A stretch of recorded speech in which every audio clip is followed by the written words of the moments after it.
Hi, welcome to our channel. Hyderabad traffic మనకు భయంకరంగా ఉంటుంది తెలుస్తుంది.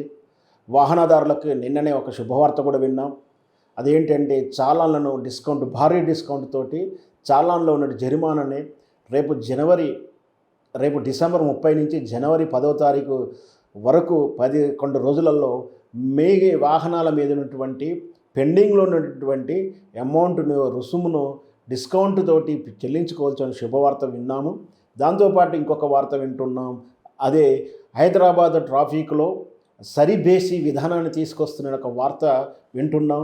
ట్రాఫిక్ విభాగం చెందినటువంటి ఉన్నతాధికారులు ఈ సరిబేసి విధానాన్ని తీసుకొస్తే ఎలా ఉంటుంది, హైదరాబాదులో ట్రాఫిక్ ఎలా ఉండబోతుంది, ట్రాఫిక్ ఎక్కడ చూసినా మ్యాక్సిమం హైదరాబాదులో తెలంగాణ రాష్ట్రం వచ్చిన తర్వాత చాలా వరకు చాలా కూడలి వద్ద ఫ్లైఓవర్స్, స్కైవేలు, ఓవర్ బ్రిడ్జ్ నిర్మించడం జరిగింది. మనకి ఎల్బీ నగర్ లాంటివి తీసుకున్నా, ఇంకెక్కడ అవుటర్ రింగ్ రోడ్ కాడ తీసుకున్నా, సిటీలో తీసుకున్నా, ఎల్బీ నగర్కు ముఖ్యంగా ఉప్పల్ ఏరియాలో చూసుకున్నప్పుడు చాలా ఫ్లైఓవర్స్ అండ్ స్కైవేలు నిర్మించడం జరిగింది.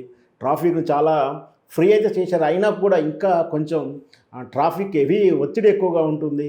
ముఖ్యంగా 15 కిలోమీటర్ల ప్రయాణానికి 2 గంటలు పడుతుంది. దీనన్నిటికీ కారణం ప్రైవేటు సొంత వాహనాలు వాడడం వల్లనే. ట్రాన్స్పోర్టేషన్కి రోజు వెళ్ళాల్సినటువంటి ఉద్యోగులు పబ్లిక్ సెక్టర్లో ఉన్నటువంటి వాహనాలు వాడడానికి కాకుండా వ్యక్తిగత పర్సనల్ వాహనాలు అనేది 2 వీలర్ కానీ either 3 or 4 wheelers own vehicles వాడడంతో ముఖ్యంగా పీక్ అవర్స్ ఉదయం సాయంత్రం వేళ బాగా ట్రాఫిక్ ఉండడం, దీన్ని కంట్రోల్ చేయాల్సిన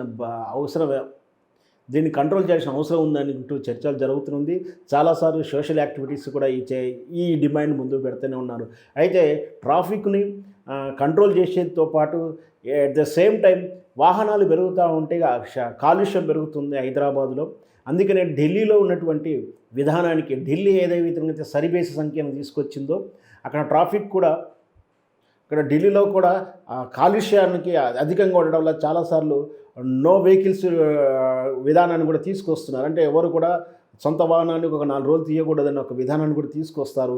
మనం చూస్తూనే ఉన్నాం. అక్కడ కాలుష్యం అధికంగా ఉన్నప్పుడు చాలా ఇబ్బంది పడుతుంటారు. భవిష్యత్తులో కూడా హైదరాబాదులో అలా కాలుష్య ఒత్తిడి ఉండకూడదని, ట్రాఫిక్ ఒత్తిడి ఉండకూడదని నిదానంగా ఈ సరిబేసి విధానాన్ని అవలంబిద్దాము, అలవాటు చేద్దామన్న ఒక చర్చ జరుగుతున్నట్టుగా తెలుస్తుంది.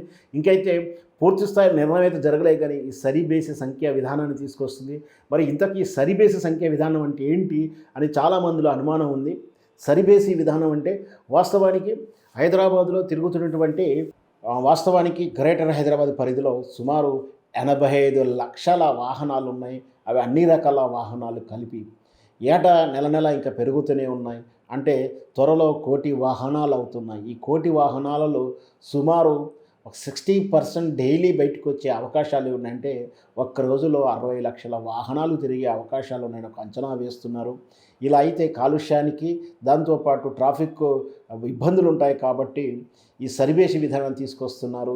ఈ సరిబేసి విధానం అంటే ఏంటి అంటే, మన వెహికల్లో నెంబర్ ఏదైతే ఉంటుందో, అంటే ఫస్ట్ జోన్కి సంబంధించిన నెంబర్ ఉంటుంది. అంటే తెలంగాణ అయితే టీఎస్ అండ్ డిస్ట్రిక్ట్ కోడ్ ఉంటుంది. ఆ తర్వాత మనకు సిరీస్ నెంబర్ ఉంటుంది, బండి వెహికల్ నెంబరు.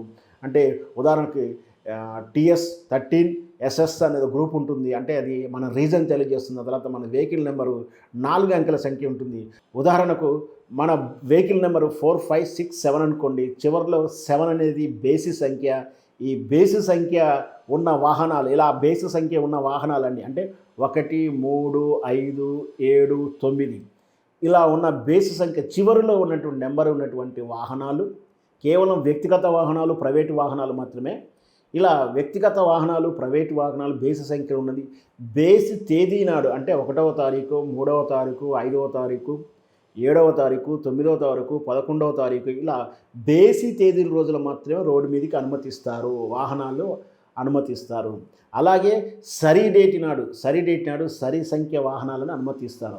అంటే దీనితోటి ఏదైతే మనకు ఒక రోజుకు 60 లక్షల వాహనాలు గెలిచేస్తున్నారో ఆటోమేటిక్గా సుమారు 25-30 వరకు, అంటే 60 లక్షల నుంచి కాస్త 30 లక్షల వాహనాల వరకే, 35 లక్షల వాహనాల వరకే రోడ్డు మీదకి వచ్చే అవకాశం ఉంటుంది. సుమారు 20-30% వాహనాలను కంట్రోల్ చేసినటువంటి అవుతుంది. ఇంకా ముఖ్యంగా ఈ సరిబేసి సంఖ్యలను కేవలం వ్యక్తిగత వాహనాలకు మాత్రమే, అంటే పబ్లిక్ సెక్టర్ అయినటువంటి ఆర్టీసీ బస్సులు కానీ లేదా అంబులెన్సులు కానీ ట్రాన్స్పోర్ట్ కానీ ఓలా లాంటి ట్యాక్సీ వెహికల్కి మాత్రం వర్తించదు. కేవలం ఓనర్ ప్లేట్ ఉన్నటువంటి వాటికి వర్తిస్తుంది. ఒకవేళ తెలంగాణ ప్రభుత్వం నిర్ణయం తీసుకుంటేనే, ఇంకా నిర్ణయం తీసుకోలేదు, చర్చలు జరుగుతున్నాయి. బహుశా ఇమ్మీడియట్గా రాకుండా అతి తక్కువ కాలంలోనే రాబోయేటువంటి అతి స్వల్ప వ్యవధిలో బహుశా ఢిల్లీ నగరంలో మాదిరిగానే హైదరాబాద్లో కూడా ఇలాంటి విధానం తీసుకురావచ్చేమని మనం అంచనా వేయచ్చు. ఏదైనా సరే వ్యక్తిగత వాహనాలను చాలా జడ్జమెంత వరకు వినియోగించడం తగ్గించేసి పబ్లిక్ సెక్టర్ అయినటువంటి మెట్రో రైలు లేదా రోడ్ వెహికల్స్ని వాడడానికి ఎంకరేజ్ చేయడానికి ప్రభుత్వం విధి విధానాలు కూడా ఇంకా ఆలోచిస్తుంది. మొత్తం మీద వేచి చూద్దాం. తెలంగాణ ప్రభుత్వం, తెలంగాణ ట్రాఫిక్ విభాగం ఎలాంటి నిర్ణయం ప్రకటించబోతుందో వేచి చూద్దాం.